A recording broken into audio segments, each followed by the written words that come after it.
Park wheel में, एक इधर पिछले साल का विनर हूँ मैं बी कैटेगरी का, तो ये 5वीं बार है। तो नहीं, इससे बहुत टूरिज़्म को फ़रोग़ मिलेगी।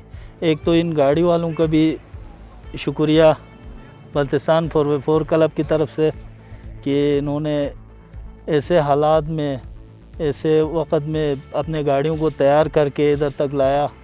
वो इससे काफ़ी सयाहत को फ़रोग़ मिलेगा। आगे पीछे लोग इस देखेंगे तो इस तरफ का रुख करेंगे। विंटर में एक तो गाड़ी का मसला होता है, कोई चीज़ टूटने का ख़तरा होता है, ठोस होता है। गर्मियों में तो काफ़ी नरम भी होता है, अभी थोड़ा सख्त होने की वजह से जंप भी बड़े सख्त होते हैं। और इसके अलावा ऑक्सीजन की कमी हो जाती है।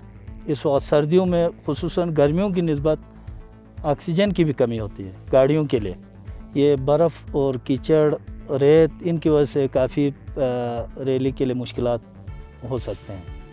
बस इंशाल्लाह कोशिश करेंगे इंशाल्लाह विन करने की। अच्छी गाड़ियाँ भी आई हुई है, इंशाल्लाह देखते हैं, तो फिर कोशिश अपनी जारी रखेंगे इंशाल्लाह। मेरा नाम मोहम्मद कुमेल है जी, मेरा ताल्लुक़ स्कर्दू से है।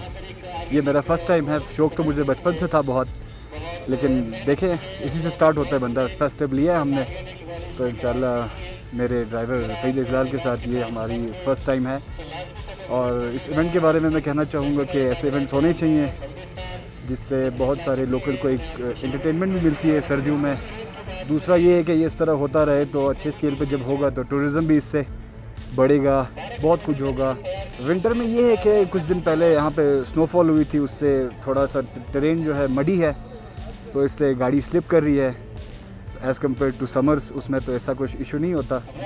ये सारा ट्रैक है उस पर कीचड़ हुआ है आजकल बहुत, तो ये एक मसला हो सकता है।